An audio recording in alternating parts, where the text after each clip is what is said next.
Definitely एक जगह बैठ के घंटों मोबाइल चलाना, वो जो मोबाइल पे छोटी छोटी 2-2 मिनट्स की रील्स होती हैं, वो रिपीटेडली आपके ब्रेन को स्टिमुलेट करती हैं। इससे ब्रेन के सेल्स पर भी असर होता है। फोन लेके बैठे रहने से सेडेंटरी लाइफस्टाइल जैसे हम बात कर रहे हैं वो होता है। ये सब चीजें डेफिनेटली हमें अफेक्ट करती हैं। बट यहाँ पे मैं एक चीज और ऐड करना चाहूंगी। Social media is a very very powerful tool. Social media पे सुनी हुई इंफॉर्मेशन, पढ़ी हुई इंफॉर्मेशन हमें ज्यादा याद रहती है देन जो हमें किसी डॉक्टर ने या किसी ने बताई है, या फॉर नॉट जस्ट डॉक्टर, किसी भी और मैटर में किसी प्रोफेशनल ने बताई हुई इंफॉर्मेशन से ज्यादा हमें सोशल मीडिया पे देखी हुई रील याद रह जाती है। एंड सोशल मीडिया इसलिए is a very very powerful tool. लेकिन we have to understand with great power comes great responsibility. इसी सोशल मीडिया को रिस्पॉन्सिबली अगर हम यूज करें तो हम पेशेंट अवेयरनेस कर सकते हैं। मैं अपने प्रोफेशन से बात कर रही हूँ, पेशेंट अवेयरनेस कर सकते हैं। डेफिनेटली बाकी प्रोफेशनल्स भी लोगों को अवेयर कर सकते हैं about a lot of things जो उनको नहीं पता। बट मेडिकल प्रोफेशन में सोशल मीडिया को यूज किया जा सकता है पेशेंट अवेयरनेस के लिए।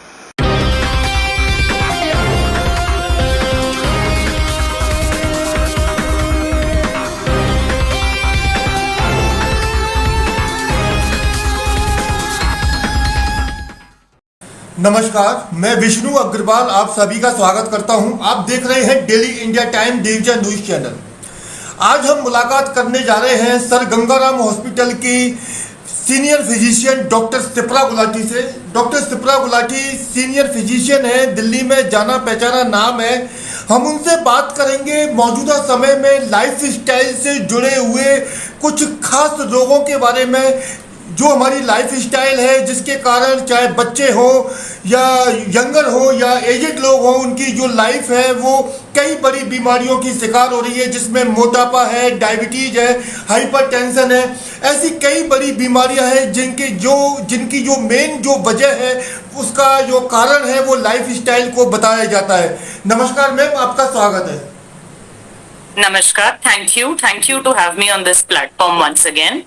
मैम, सबसे पहले हम चाहेंगे कि एक बार फिर आप अपने स्पेशलाइजेशन और एक्सपीरियंस के बारे में हमारे दर्शकों को बताएं। मैं एक एमडी मेडिसिन हूँ, कंसल्टेंट फिजिशियन हूँ, डॉक्टर शिप्रा गुलाटी। मैं सर गंगाराम हॉस्पिटल दिल्ली के साथ एसोसिएटेड हूँ। मैं पिछले 7-8 साल से यहाँ पे काम कर रही हूँ और मेरे पास लगभग 10 साल प्लस का एक्सपीरियंस है इन द करंट फील्ड। जी मैम, एक बड़ा खास सवाल है जो हम आपसे जानना चाहते हैं कि लोग ऐसा लगता है सिर्फ जिंदा हैं, लेकिन जब उनके कोई टेस्ट होते हैं या कोई मेडिकल चेकअप होता है तो कई बड़ी बीमारियां सामने आती हैं। क्या लगता है लोग क्यों अचानक ऊपर से फिट नजर आते हैं, लेकिन जब उनके टेस्ट होते हैं तो वो कई बड़ी बीमारियों की शिकार नजर आते हैं? इसके पीछे की क्या वजह हो सकती है? देखिए, इसके पीछे की वजह काफी सिंपल है। क्या होता है कि बहुत बार बीमारियां अर्ली स्टेजेस पे कोई साइन सिम्टम्स नहीं दिखाती हैं, इसलिए वो पेशेंट आपको बिल्कुल ठीक दिखेगा, कोई कंप्लेंट्स नहीं होंगे, लेकिन रूटीन टेस्ट पे कुछ अबनॉर्मैलिटीज आती हैं जिनको फर्दर इवैल्यूएट करने पे कभी कभी बड़ी बीमारियां भी निकल सकती हैं। लेकिन ये कहना बहुत इंपॉर्टेंट है यहाँ पे कि ज्यादातर केसेस में जब आपके कोई सिम्टम्स नहीं होते हैं और आप इंसिडेंटली आपको कोई बीमारी पता लगती है तो यूजुअली वो अर्ली स्टेजेस में ही होती है, बहुत एडवांस बीमारी नहीं होती। तो एक तरीके से रूटीन टेस्टिंग बहुत ही हेल्पफुल भी है उन बीमारियों को पकड़ने में जिन्होंने अभी तक सिम्टम्स भी नहीं दिए हैं। और जितना जल्दी हम किसी भी बीमारी को पकड़ लेंगे उतना ही जल्दी हम शायद ट्रीटमेंट की तरफ बढ़ पाएंगे। मैम, क्या लगता है आपको, आपके अनुसार मौजूदा जो समय में सबसे खतरनाक बीमारी कौन सी है लेकिन लोग उसको गंभीरता से नहीं लेते? तो मौजूदा समय में जो सबसे गंभीर बीमारी है वो मैं बोलूंगी सेडेंटरी लाइफस्टाइल और ओबेसिटी है। क्यों? क्योंकि ये दोनों चीजें बहुत ही सारी बाकी बीमारियों का सेंटर पॉइंट है, कारण है। तो आज की डेट में इंडिया में सबसे बड़ी बीमारी सेडेंटरी लाइफस्टाइल और ओबेसिटी ही है। इसको हम बोल सकते हैं कि इंडिया में एक एपिडेमिक है ओबेसिटी और सेडेंटरी लाइफस्टाइल का।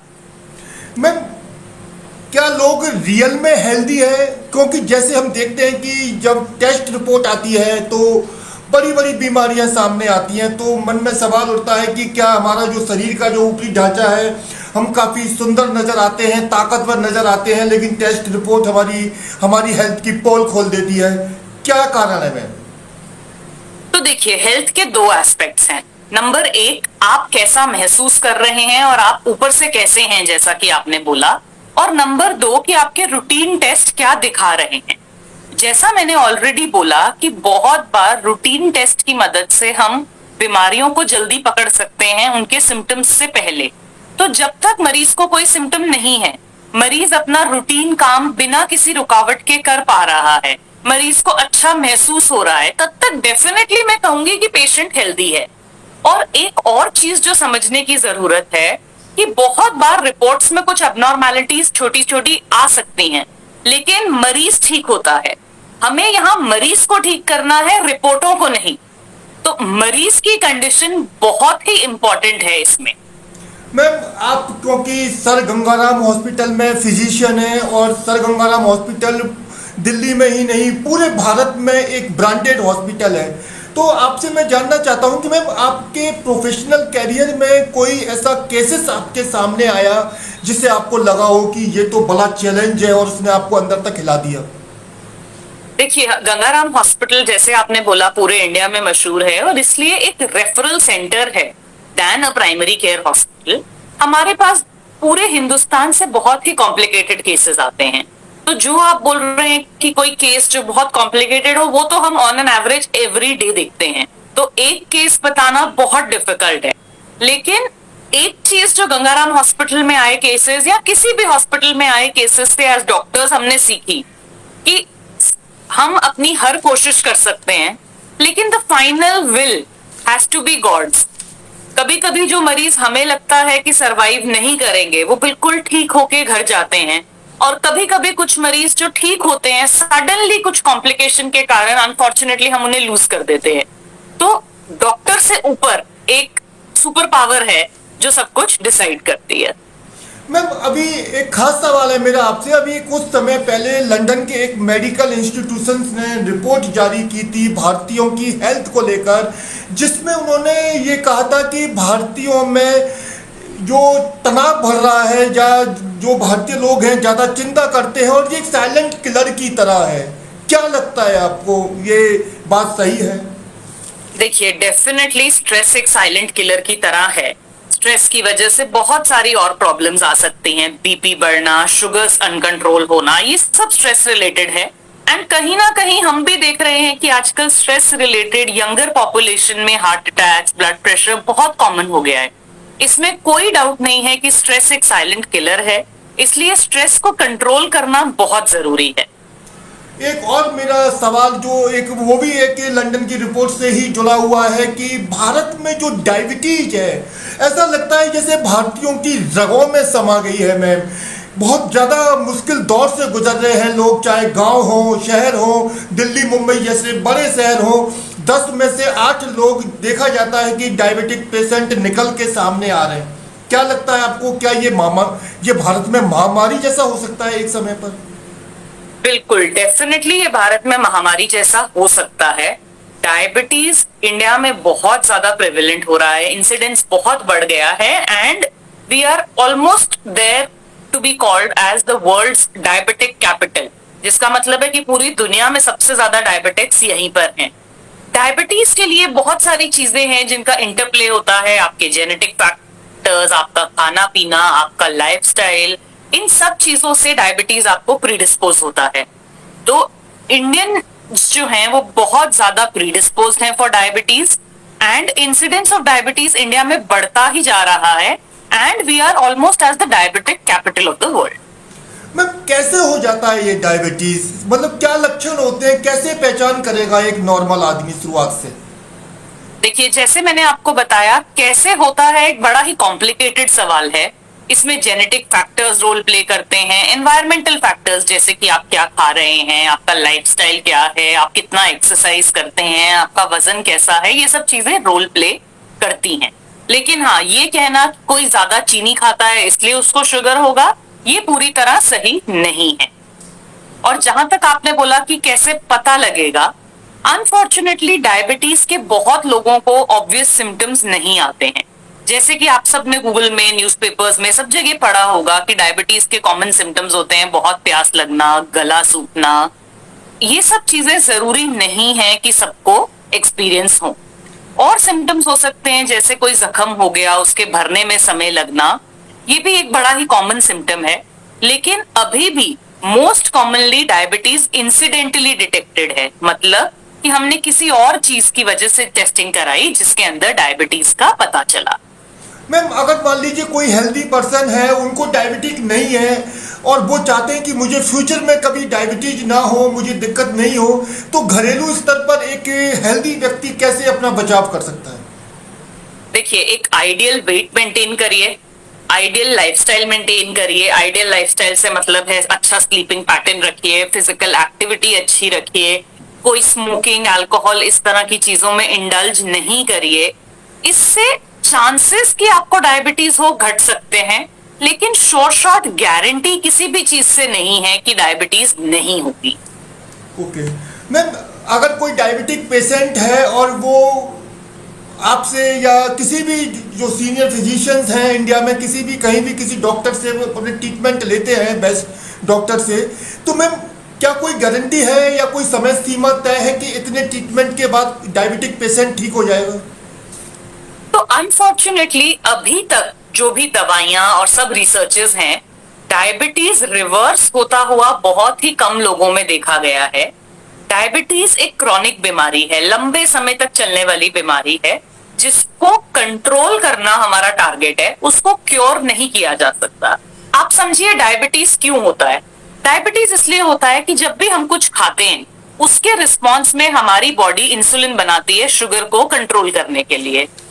डायबिटीज के मरीजों में जो बॉडी इंसुलिन बना रही है वो इनफ नहीं पड़ता है, बॉडी का वो ऑर्गन थोड़ा सा डिसफंक्शन में चला जाता है और इंसुलिन इनफ नहीं पड़ता है, इसकी वजह से शुगर बढ़ता है। आप दवाइयों की सपोर्ट से, इंसुलिन की सपोर्ट से इसको कंट्रोल कर सकते हैं। इसको रिवर्स करना बहुत ज्यादा मुश्किल कार्य है। मैम, कब एक पेशेंट की जान चली जाती है डायबिटिक के कारण? कब डायबिटिक पेशेंट सीरियस हो जाता है, डॉक्टर कंट्रोल नहीं कर पाते, और वो उस पोजीशन में क्या करना चाहिए? देखिए, डायबिटीज के कारण जो जान जाती है वो यूजुअली डायबिटीज इटसेल्फ से नहीं जाती, डायबिटीज की कॉम्प्लिकेशंस से जाती है। डायबिटीज की सबसे कॉमन कॉम्प्लिकेशन है जख्म ना भरना, इन्फेक्शन लंबे चलना, किडनी कमजोर होना, नसें कमजोर होना, आंखों की नसें कमजोर होना। इन सब चीजों के कारण जान जाने का रिस्क है, ना कि पर से डायबिटीज के कारण। अब अगर एक डायबिटिक पेशेंट सपोज करिए अस्पताल में आता है निमोनिया के साथ और unfortunately the patient can not make it, इसका मतलब ये नहीं है कि पेशेंट डायबिटीज से गए हैं। पेशेंट क्यों गए हैं? क्योंकि उनका निमोनिया इतना बढ़ गया, डायबिटीज बिगड़ी होने की वजह से उनकी इम्यूनिटी कम हो गई, इन्फेक्शन की रिकवरी में समय ज्यादा लगा एंड अनफॉर्चुनेटली उसका रिजल्ट सक्सेसफुल नहीं आया। इसमें आप ये नहीं बोलेंगे कि मरीज डायबिटीज से गया है, लेकिन डायबिटीज के एसोसिएशन से जो मरीज की इस समय की बीमारी थी वो वर्स हुई है। मैम, ऐसे लोगों के लिए आप क्या कहेंगे जो कि गंभीर बीमारियों को नजरअंदाज कर देते हैं, डॉक्टर के पास जाने से कतराते हैं? क्या कहेंगे आप ऐसे लोगों को? देखिए, ये हमारे देश की एक बहुत बड़ी प्रॉब्लम है। हम डॉक्टर के पास नहीं जाएंगे, हम अपने दोस्तों से पूछेंगे, रिश्तेदारों से पूछेंगे, जो आजकल व्हाट्सएप यूनिवर्सिटी चल रही है उस पे देखेंगे, गूगल करेंगे, और अब तो एआई सॉफ्टवेयर भी हैं वहां भी पढ़ेंगे, लेकिन डॉक्टर के पास नहीं जाएंगे। इसके अंदर मरीज किसका नुकसान कर रहे हैं? किसी डॉक्टर का नुकसान नहीं कर रहे, किसी रिश्तेदार का नुकसान नहीं कर रहे, नुकसान तो उनका खुद का हो रहा है। वो घरेलू नुस्खे करते रहेंगे, दवाइयां बंद कर देंगे, इसमें लॉन्ग टर्म जो नुकसान है वो तो पेशेंट को ही भुगतना पड़ेगा। इसलिए मैं ये सजेस्ट करूंगी सभी लोगों से कि अपनी हेल्थ को हल्के में मत लीजिए, उसको बहुत सीरियसली लीजिए। किसी भी छोटे लक्षण को, किसी भी छोटी चीज को इग्नोर मत करिए। अगर आपके डॉक्टर्स कुछ भी सलाह देते हैं तो उसको फॉलो करिए। मैम, एक और मेरा खास सवाल है और आपका जवाब लोगों को मोटिवेट करेगा। मैम, क्या लगता है आपको, हम चाहे अपने घर में खा रहे हैं, होटल रेस्टोरेंट में खा रहे हैं, या बाजार में किसी ठेले पर लोग, मैक्सिमम लोग जो खाना खा रहे हैं, क्या हम अपने शरीर को बर्बाद कर रहे हैं? मैम देखिए, आप क्या खा रहे हैं वो बहुत इंपॉर्टेंट है। एक हेल्दी डाइट लेना बहुत जरूरी है। डेफिनेटली कभी कभी वंस इन अ वाइल आप कुछ अलग चीज खा सकते हैं जो शायद थोड़ी सी कम हेल्दी है, लेकिन आपका मन कर रहा है, लेकिन वो कभी 10 दिन महीने में एक बार होता है। As a routine healthy diet खाना बहुत जरूरी है। वेजिटेबल्स खाना बहुत जरूरी है, उससे फाइबर मिलता है, माइक्रोन्यूट्रिएंट्स मिलते हैं। सेम वे फ्रूट्स में भी माइक्रोन्यूट्रिएंट्स और फाइबर रहता है। प्रोटीन खाना बहुत जरूरी है। जो हमारी इंडियन डाइट है अनफॉर्चुनेटली, उसके अंदर का मेन जो हमारा पोर्शन है वो कार्बोहाइड्रेट होता है। कार्बोहाइड्रेट रिच डाइट बहुत सारी बीमारियों में हमें पुश करती है, इसलिए अपनी डाइट को ठीक करिए, कार्बोहाइड्रेट्स को रिस्ट्रिक्ट करिए, प्रोटीन्स, वेजिटेबल्स, फ्रूट्स, फाइबर्स इसको इंक्रीज करिए, माइक्रोन्यूट्रिएंट्स पे ध्यान दीजिए। सही खाना खाना हेल्दी रहने के लिए बहुत जरूरी है। मैम एक आपसे पर्सनल सवाल है मेरा, आपकी मैम आप अपनी बेस्ट हेल्थ के लिए पर्सनली किस तरह के खान पान को इम्पोर्टेंस देते हो? देखिए, जैसे मैंने आपको बताया, अपने प्रोटीन इंटेक पे ध्यान दीजिए, कार्बोहाइड्रेट्स को लिमिट करिए, कोई भी अपने डाइट में फाइबर जरूर इंक्लूड करिए, सब्जियां खाइए, फ्रूट्स खाइए, ये सब चीजें बहुत जरूरी हैं। एंड हम लोग भी यही ट्राई करते हैं कि इसको फॉलो कर सकें। क्या कोई ऐसा खाने का आइटम है जिसको देखकर आपको लगता है कि नहीं ये नहीं खाना चाहिए, ये हमारी या सब किसी भी व्यक्ति की हेल्थ को खराब कर सकता है? ऐसे तो बहुत सारे आइटम्स हैं, अगर लिस्ट गिनाने लगेंगे तो लिस्ट कभी खत्म ही नहीं होगी। एंड जैसे मैंने बोला कि अगर आपकी हेल्थ अदरवाइज ठीक है तो वंस इन अ वाइल वो आइटम खाना भी ठीक है, लेकिन वंस इन अ वाइल, कभी महीने, 10 दिन, 15 दिन में एक बार। ये नहीं कि आप रोज ही पिज्जास खा रहे हैं, रोज ही जंक फूड खा रहे हैं, वो गलत है। मैं लोगों की दवाइयों पर निर्भरता काफी बढ़ती जा रही है। डॉक्टर के पास जाते हैं तो वहां भी वो दवाइयां ले रहे हैं, अपनी मर्जी से भी लोग डायरेक्ट केमिस्ट के पास जाकर दवाइयां लेते और खाते हैं। क्या प्राकृतिक दवाइयों के प्रति बढ़ती निर्भरता क्या प्राकृतिक रूप से इंसान को खोखला कर देती है? जी बिल्कुल, डायरेक्टली या इनडायरेक्टली इसके साइड इफेक्ट्स होते हैं। जब एक डॉक्टर आपको कोई दवा प्रिस्क्राइब करते हैं तो आप ये समझिए कि डॉक्टर आपकी बीमारी को समझकर, दवाई के इफेक्ट और साइड इफेक्ट को समझकर आपको दवा दे रहे हैं। केमिस्ट को भी नॉलेज होती है, आई विल नॉट से कि उनको नॉलेज नहीं है, लेकिन डेफिनेटली डॉक्टर से कम। केमिस्ट से डायरेक्टली दवाइयां ले लेना ये सही आदत नहीं है। हम बहुत बार देखते हैं कि हमारे पास पेशेंट आते हैं, मेरे को बुखार है, जुकाम है, सर्दी खांसी है, लूज मोशन हुए, मैंने लोकल केमिस्ट से दवाई ले ली और वो एक पुड़िया में दवाइयां लेकर आते हैं। इससे जो सबसे बड़ी प्रॉब्लम हम फेस करते हैं, क्योंकि इनजुडिशियल यूज ऑफ एंटीबायोटिक्स हो जाता है, इसके कारण हम लॉन्ग टर्म में एंटीबायोटिक रेजिस्टेंसेस देखते हैं।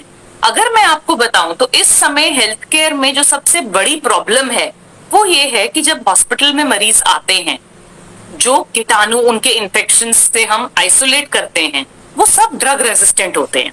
ड्रग रेजिस्टेंट का मतलब कि जो भी कमर्शियली अवेलेबल दवाइयां हैं वो उन जब लैब में टेस्ट किया जाता है तो वो दवाइयां उन पर काम नहीं करती। इसकी वजह से जो आईसीयू में सिक पेशेंट्स होते हैं, हमें उनको रिजर्व एंटीबायोटिक्स पे डालना पड़ता है। And we have to understand कि जैसे नॉर्मल एंटीबायोटिक्स के इनजुडिशियस यूज की वजह से हमें रिजर्व की जरूरत पड़ी है, अगर ऐसा ही चलता रहा तो रिजर्व से भी रेजिस्टेंस आ जाएगी, तब हम पेशेंट्स को ट्रीट किससे करेंगे? एंटीबायोटिक कभी भी किसी डॉक्टर की एडवाइस के बिना मत लीजिए। बहुत सारी बीमारियां हैं जिसमें आप एंटीबायोटिक लेंगे, लेकिन द फैक्ट इज कि एंटीबायोटिक की जरूरत ही नहीं है। एक दिन का सर्दी खांसी बुखार, वायरल फीवर, ये वो सबसे कॉमन कारण है जिसमें एक केमिस्ट आपको एंटीबायोटिक दे देगा। एंड केमिस्ट छोड़िए, लोग अपने आप से खरीद के खा लेंगे, घर पे रखी है वो खा लेंगे। एक्चुअली वायरल फीवर्स में एंटीबायोटिक का कोई रोल ही नहीं है। एंटीबायोटिक क्या है? एंटी बैक्टीरियल मेडिसिन, जो बैक्टीरिया को मारती है। एंटी बैक्टीरियल, एंटीवायरल तो नहीं है। इसमें वायरस की बीमारी में इसका कोई रोल ही नहीं है। इसलिए कभी भी अपने आप से केमिस्ट से एंटीबायोटिक्स ना लें, डॉक्टर की सलाह लें। अगर डॉक्टर बोलते हैं आपको रिक्वायर्ड है तभी लीजिए। वो आपको तो उस समय पे जो नुकसान पहुंचाएंगी वो एक है, दूसरा लॉन्ग टर्म कम्युनिटी लेवल पे वो जो हार्म करेंगी वो एक और प्रॉब्लम है।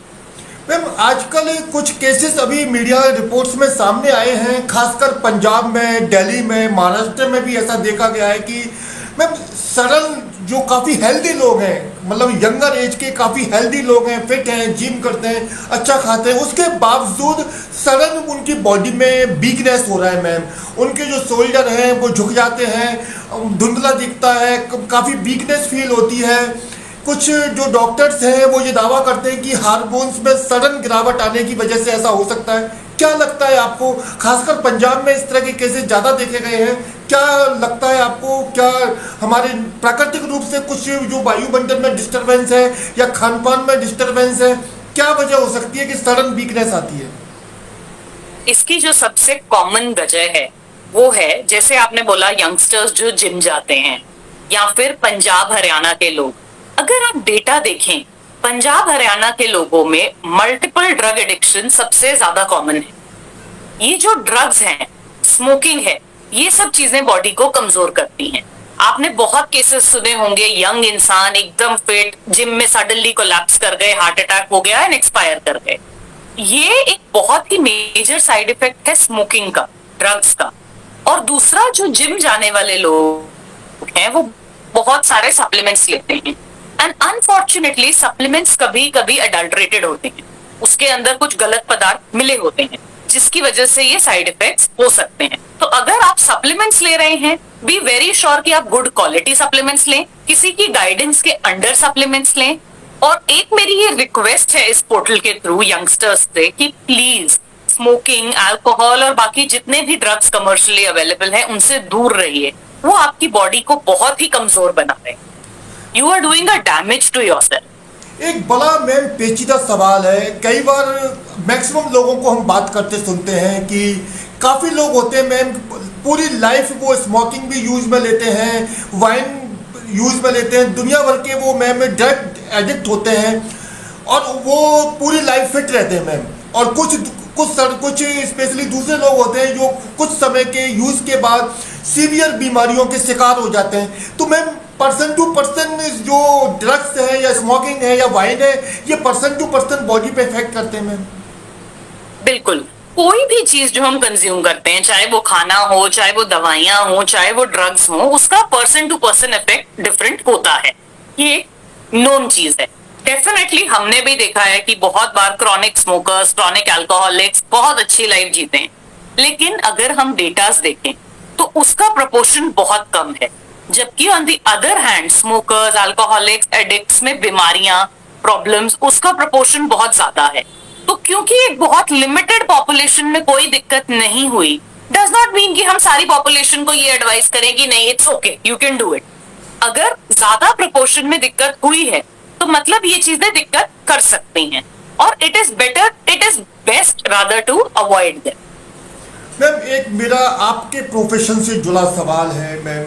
नॉर्थ इंडिया में जो डॉक्टर्स हैं ना मैम, उन पर एक आरोप लगता है, हमने इसका प्रैक्टिकल देखा है। जैसे हम कंपैरिजन करें साउथ से और नॉर्थ इंडिया में मैम नॉर्थ इंडिया के जो डॉक्टर्स होते हैं, आप प्लीज़ इसको अन्यथा ना लें, ये एक जनरल बात है, पेशेंट्स के साथ पॉजिटिव बिहेवियर पर सवाल उठता है मैम।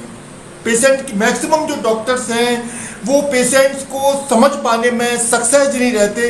हमने इसको जब साउथ इंडिया के डॉक्टर्स से इसको एक तरह से तुलना की तो मन बात काफ़ी हद तक वहाँ एक डिवोशन देखा जाता है पेशेंट के लिए, जो नॉर्थ इंडिया में नहीं देखा जाता। क्या आपको ऐसा लगता है कि ये बात सच है? बिल्कुल भी नहीं। सब जगह के डॉक्टर्स की ट्रेनिंग सेम है, सब जगह के डॉक्टर्स सेम तरीके से इलाज करते हैं। आप ये बात समझिए कि डॉक्टर आपकी मदद करने के लिए बैठे हैं। डॉक्टर और पेशेंट के अटेंडेंट और डॉक्टर दोनों का एक ही मोटिव है कि मरीज ठीक हो। लेकिन अनफॉर्चुनेटली लोगों को लगता है कि डॉक्टर का मोटिव है कि बिल्स बढ़ें, पेशेंट का स्टे लंबा हो। अगर हम डॉक्टर को इस शक के घेरे में रखेंगे तो हम कैसे डॉक्टर के ऊपर ट्रस्ट करेंगे? अगर आज कोई भी मेरे पास अपने मरीज को लेके आता है जो क्रिटिकली इल है, ये मरीज के अटेंडेंट क्या बोलते हैं, क्या नहीं बोलते हैं, मैं सारे डॉक्टर्स के बिहाफ पे ये बोल सकती हूँ कि डॉक्टर्स हमेशा अपना 100% से ज्यादा ट्राई करते हैं। लेकिन कभी मरीज बचता है, कभी नहीं बचता है, कभी फुल रिकवरी होती है, कभी पार्शियल रिकवरी होती है। वो डिपेंड करता है बीमारी के ऊपर, मरीज की अपनी बीमारी से लड़ने की शक्ति के ऊपर। किस स्टेज पे मरीज को अस्पताल लाया गया है उसके ऊपर, और जैसा मैंने फाइनली बोला कि हर चीज के ऊपर there is a super power sitting जो भगवान है। इस सिचुएशन में जब पेशेंट के अटेंडेंट को लगता है कि पेशेंट का रिजल्ट उनके अनुसार नहीं निकल रहा है, तो वो ये बोलते हैं कि डॉक्टर्स ने ऐसा किया, डॉक्टर्स ने ऐसा किया। हम ये भूल जाते हैं कि डॉक्टर्स भी वही चाहते हैं जो हम चाहते हैं। डॉक्टर्स भी चाहते हैं कि आपका मरीज ठीक हो, कोई डॉक्टर नहीं चाहता कि मरीज ठीक ना हो। ये एक डॉक्टर्स के ऊपर शक करना, उनको शक के घेरे में रखना हमारे को डॉक्टर्स के ऊपर भरोसा करने से रोकता है। ये मैं आपको डॉक्टर्स का पॉइंट ऑफ व्यू बता रही हूँ। जी मैम, आप आफ्टर एजुकेशन आपने किस प्रोफेशनल इंटेंशन के साथ आपने अपनी लाइफ में ये डिसीजन लिया कि आपको डॉक्टर होना है, आपको स्पेशलिस्ट फिजिशियन होना है? देखिए, हर किसी का एक, जब हम एमबीबीएस करते हैं, ड्यूरिंग एमबीबीएस हमें सारे सब्जेक्ट्स पढ़ाए जाते हैं। हर किसी का एक इंक्लिनेशन होता है, किसी का सर्जरी में होता है, किसी का नॉन सर्जिकल ब्रांचेस में होता है। डिपेंडिंग ऑन मेरा क्या इंक्लिनेशन था, उसके हिसाब से मैंने ये चॉइस किया। मैम एक बड़ा ही खास सवाल है मैम, भारत में अभी आप भी देखते होंगे, चाहे सोशल मीडिया देखो, न्यूज़पेपर देखो, टीवी चैनल देखो, हार्ट अटैक के केस को लेकर हर कोई डरा हुआ है। बच्चों को हार्ट अटैक के केसेस हो रहे हैं, 20, 25, 30 साल की उम्र के लोगों को हार्ट अटैक के केस हो रहे हैं, और एजिड लोगों को तो मैम मैक्सिमम हार्ट अटैक के केस हो रहे हैं। मैम क्या बड़ा बदलाव आ गया हमारे देश के अंदर, एकदम जो हार्ट अटैक के केस इस तरह हो रहे हैं जैसे कि खांसी जुकाम बुखार के केसेस होते हैं, क्या इसके पीछे की बड़ी वजह है? जैसे मैंने आपको बताया, अभी तक मैंने अलग अलग सेगमेंट्स में बार बार यही बातें रिपीट की, मैं फिर से यही रिपीट करूंगी। सेडेंटरी लाइफस्टाइल, ओबेसिटी, आपका खाना पीना, आपके कोलेस्ट्रॉल्स, ये एक पार्ट है जो हार्ट अटैक के रिस्क को बढ़ाते हैं। दूसरा पार्ट है excessive prevalence of smoking. Younger generation में जो हार्ट अटैक्स हैं उसके अंदर एक बहुत ही इंपॉर्टेंट रोल प्ले करता है स्मोकिंग। और जहां तक हम बात कर रहे हैं ओल्डर एडल्ट्स की, उसके अंदर प्रोबेबली हार्ट अटैक्स पहले भी बहुत होते थे। It is about awareness and availability of treatment जो अब बदल गया है। अगर आप सोचें तो बहुत साल पहले भी जब हम लोग बच्चे थे, हम सुनते थे कि किसी बड़े बुजुर्ग की डेथ हो गई, वो बेचारे नींद में ही चले गए। अब वो नींद में ही चले गए का मतलब क्या होता था? एक्चुअली स्पीकिंग वो एक मेजर हार्ट अटैक था जिसकी वजह से पेशेंट को बताने का कि मुझे कोई तकलीफ हो रही है, रिस्पॉन्ड करने का समय नहीं मिला। वो एक मेजर हार्ट अटैक के कारण सोते सोते निकल गए, ऐसा बोला जाता था। तो आज की डेट में अवेयरनेस बहुत ज्यादा है। आज की डेट में अगर ऐसे किसी की डेथ होती है तो हर कोई बोलता है कार्डियक अरेस्ट हो गया। तो लाइफस्टाइल, एडिक्शंस, ये सब चीजें अफेक्ट करती हैं, लेकिन definitely awareness and availability of medical treatment has also changed over years. वो भी एक रोल प्ले करता है। मैम अपनी लाइफ में एक जनरल आदमी जो अपनी हेल्थ से प्यार करता है, अपनी बॉडी को इम्पोर्टेंस ही देता है, आपके अनुसार कौन से नियम ऐसे फॉलो करें जिससे कि हम हाइपरटेंशन से बचें, हम मोटापे से बचें, डायबिटीज से बचें? मैम देखिए, जैसा मैं बार बार बोल रही हूँ, इन सब से बचने के लिए जो आपको कोशिश करनी है, एक हेल्दी लाइफस्टाइल मेंटेन करिए। हेल्दी लाइफस्टाइल से मतलब है अच्छा खाना खाइए, फिजिकल एक्टिविटी अच्छी मेंटेन करिए, किसी भी तरह के एडिक्शंस में इंडल्ज ना करिए, और सबसे इंपॉर्टेंट है कि अपना एक फिजिकल एक्टिविटी का रूटीन बनाइए, एक आइडियल वेट मेंटेन करिए। ये सारी चीजें आपको सपोर्ट करेंगी इन सब बीमारियों से बचने के लिए। मैम जो हमारी वर्तमान प्रेजेंट लाइफ स्टाइल है, पूरी तरह से ये तय बात है कि 90% लोगों की बिगड़ी हुई है, चाहे उनका सुबह उठने का टाइम हो, रात को सोने का टाइम हो, खाने पीने का टाइम हो, या घर के अंदर या बाहर का टाइम हो, पूरी लाइफ स्टाइल जैसे कहीं ना कहीं बिगड़ी हुई है। और आपको बिगड़ती लाइफ स्टाइल के किस पहलू को जानकर सबसे ज्यादा दुख होता है जिससे लोगों का हेल्थ बर्बाद हो रहा है? बहुत सारे फैक्टर्स हैं इसमें, लोगों का खाना पीना, लोगों का फिजिकल एक्टिविटी, सेडेंटरी लाइफस्टाइल, और जैसा आपने बोला स्लीप पैटर्न, जो मैंने पहले लिस्ट दी एक हेल्दी लाइफस्टाइल के लिए, उसमें स्लीप पैटर्न भी बहुत इंपॉर्टेंट है। बॉडी की एक कार्डिनल रिदम होती है कि जैसे जैसे अंधेरा होता है उसके साथ साथ बॉडी में हार्मोन लेवल्स डाउन होते हैं जो हमें एक्टिव रखते हैं। उसका मतलब है हमारी बॉडी को वो स्लीप के लिए प्रिपेयर कर रहे हैं। और जैसे जैसे सुबह सूरज उगता है वो हार्मोन्स के लेवल राइज होने लग जाते हैं, वो हमारे जागने के लिए प्रिपेयर कर रहे हैं। स्लीप साइकिल को उलट पुलट कर देने से बॉडी का ये जो रिदम है ये स्पॉइल हो जाता है। और जब बॉडी का ये रिदम स्पॉइल हो जाता है, it becomes easier for the body to be rendered to multiple diseases. तो लाइफस्टाइल में स्लीप एक बड़ा ही इंपॉर्टेंट कंपोनेंट है।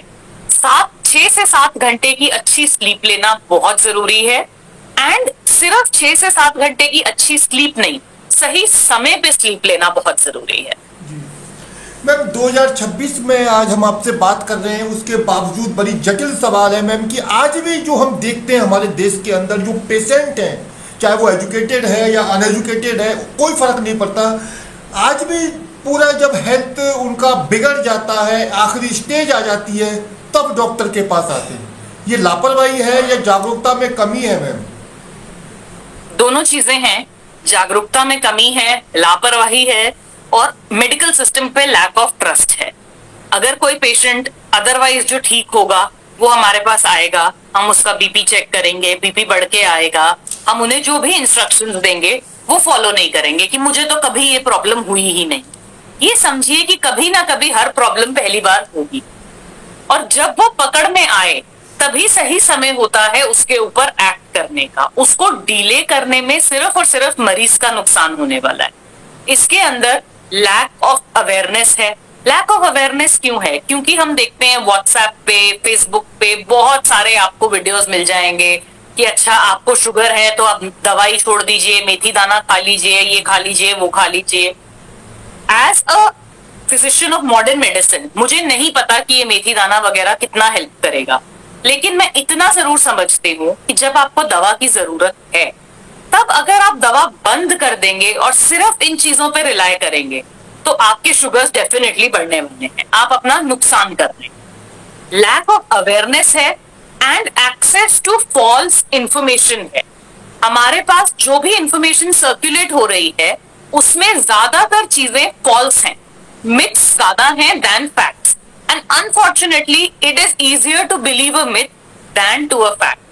तो लोगों को गलत इंफॉर्मेशन मिलती है जिसकी वजह से वो कंफ्यूज भी होते हैं और गलत डिसीजंस भी लेते हैं। एक मैम जो मौजूदा जो ट्रेंडिंग सवाल है एक तरह से जो मैं आपसे करने वाला हूँ मैम, सोशल मीडिया से जुड़ा सवाल है। एआई का जमाना है, सोशल मीडिया जैसे कि जीवन का एक प्रमुख पार्ट बन चुका है मैम। चाहे 5 साल के बच्चे हों, 10 साल का बच्चा हो, 20 का हो, 30 का हो या एजेड पर्सन हो, सोशल मीडिया ने सबको बुरी तरह जकड़ा हुआ है। क्या ये बढ़ते तनाव का कारण है? ये हमारे मोटापे के लिए वजह हो सकता है, इवन डायबिटिक होने के लिए भी वजह हो सकता है। घंटों एक जगह बैठ के मोबाइल चलाना क्या हमारे हेल्थ स्ट्रक्चर को बिगाड़ देता है? बिल्कुल, डेफिनेटली एक जगह बैठ के घंटों मोबाइल चलाना, वो जो मोबाइल पे छोटी छोटी 2-2 मिनट्स की रील्स होती हैं वो रिपीटेडली आपके ब्रेन को स्टिमुलेट करती हैं। इससे ब्रेन के सेल्स पर भी असर होता है। फोन लेके बैठे रहने से सेडेंटरी लाइफस्टाइल जैसे हम बात कर रहे हैं वो होता है। ये सब चीजें डेफिनेटली हमें अफेक्ट करती हैं। बट यहाँ पे मैं एक चीज और ऐड करना चाहूंगी, social media is a very very powerful tool. Social media पे सुनी हुई इंफॉर्मेशन, पढ़ी हुई इंफॉर्मेशन हमें ज्यादा याद रहती है देन जो हमें किसी डॉक्टर ने या किसी ने बताई है, या फॉर नॉट जस्ट डॉक्टर, किसी भी और मैटर में किसी प्रोफेशनल ने बताई हुई इंफॉर्मेशन से ज्यादा हमें सोशल मीडिया पे देखी हुई रील याद रह जाती है। एंड सोशल मीडिया इसलिए is a very very powerful tool, लेकिन we have to understand with great power comes great responsibility. इसी सोशल मीडिया को रिस्पॉन्सिबली अगर हम यूज करें तो हम पेशेंट अवेयरनेस कर सकते हैं। मैं अपने प्रोफेशन से बात कर रही हूँ, पेशेंट अवेयरनेस कर सकते हैं। डेफिनेटली बाकी प्रोफेशनल्स भी लोगों को अवेयर कर सकते हैं about a lot of things जो उनको नहीं पता, बट मेडिकल प्रोफेशन में सोशल मीडिया को यूज किया जा सकता है पेशेंट अवेयरनेस के लिए, पेशेंट तक सही बात पहुंचाने के लिए, ना कि जो घरेलू नुस्खे और फैक्ट्स और मिथ्स रादर जो सर्कुलेट होते हैं वो मिथ्स पेशेंट के दिमाग में घर कर जाते हैं। उनसे पेशेंट बच सकते हैं अगर सोशल मीडिया को बहुत ही रिस्पॉन्सिबली यूज किया जाए। अगर लोग बहुत ही सही चीजें उस पे डालें। मैम, आपको अगर पूरी दुनिया को बेस्ट हेल्थ के लिए सिंगल एडवाइस देनी पड़े तो क्या दोगे आप? एक अच्छा डाइट मेंटेन करिए, एक रीजनेबली गुड फिजिकल एक्टिविटी रखिए और आइडियल वेट मेंटेन करिए। ये आपको बहुत सारी बीमारियों से लड़ने में मदद कर सकता है। एक लास्ट सवाल मैम मेरा आपसे, मैं चाहूंगा कि आप दर्शकों के लिए 5 बेस्ट टिप्स दें उनकी हेल्दी लाइफ के लिए, फिट एंड फाइन हमारे देश के लोग बने रहें। क्या कहना चाहेंगे आप? तो 5 टिप्स जैसे आपने बोला, नंबर 1 अच्छा लाइफस्टाइल मेंटेन करिए, नंबर 2 अच्छा खाना खाइए, नंबर 3 अच्छा स्लीप पैटर्न मेंटेन करिए, नंबर 4 अपनी हाइजीन अच्छी रखिए, नंबर 5 खूब पानी पीजिए। ये सब इंपॉर्टेंट चीजें हैं और सबसे इंपॉर्टेंट, किसी भी साइन को अपनी बॉडी में इग्नोर नहीं करिए। बहुत डॉक्टर्स हैं पूरे इंडिया में और वो सब आपकी मदद करने के लिए हैं। उनको अप्रोच करिए, उनसे डाउट्स पूछिए, ना कि अपने दोस्तों से, रिश्तेदारों से और इंटरनेट से। डॉक्टर्स आपको सही इंफॉर्मेशन दे पाएंगे। तो आपने सुना दिल्ली के सर गंगाराम हॉस्पिटल की जानी मानी फिजिशियन डॉक्टर सिप्रा गुलाटी को। उन्होंने हमारे सभी सवालों के काफ़ी सेंसिबल एटीट्यूड के साथ, कॉन्फिडेंस के साथ जवाब दिए। सवाल चाहे गंभीर डायबिटिक रोग का हो और उससे जुड़े हुए इलाज का हो, उन्होंने सभी बातों को खुल के रखा और लोगों को उन्होंने बेस्ट एडवाइस दी जिनको अपनाकर आप अपने जीवन को हेल्दी रख सकते हैं। So thank you very much ma'am, आपने अपना कीमती समय हमें दिया। Thanks lots ma'am. Thank you. Thank you.